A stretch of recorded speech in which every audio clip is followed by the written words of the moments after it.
Ce lundi matin, dans la capitale guinéenne, c'est l'incompréhension qui règne autour de l'élection du maire de Matoto.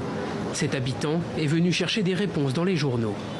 J'ai appris par le ministre de l'administration et territoire qu'il va reporter les élections de Matoto.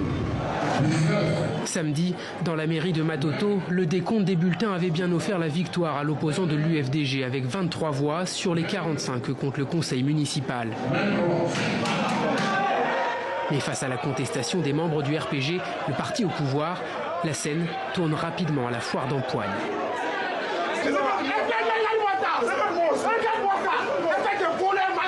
Dans la soirée, le ministre de l'administration du territoire, Bouré Makondé, apparaît alors à la télévision nationale pour annoncer l'invalidation du scrutin, une décision que conteste l'UFDG. Disons que nous considérons cette sortie du ministre comme inopportune, illégale et mal fondée, parce que la loi électorale guinéenne ne donne aucun pouvoir au ministre de la République pour annuler un scrutin en cours ou un scrutin inachevé.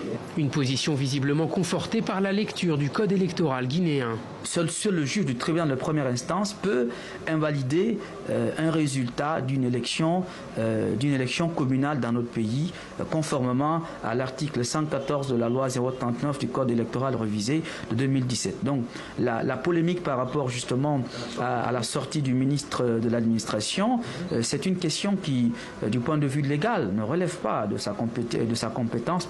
De l'avis des analystes, ces élections communales marquent finalement un revers cinglant pour le parti présidentiel. Si l'on exclut par exemple celle de Matoto, dont le sort reste incertain, le RPG a désormais perdu 4 des 5 communes de la capitale.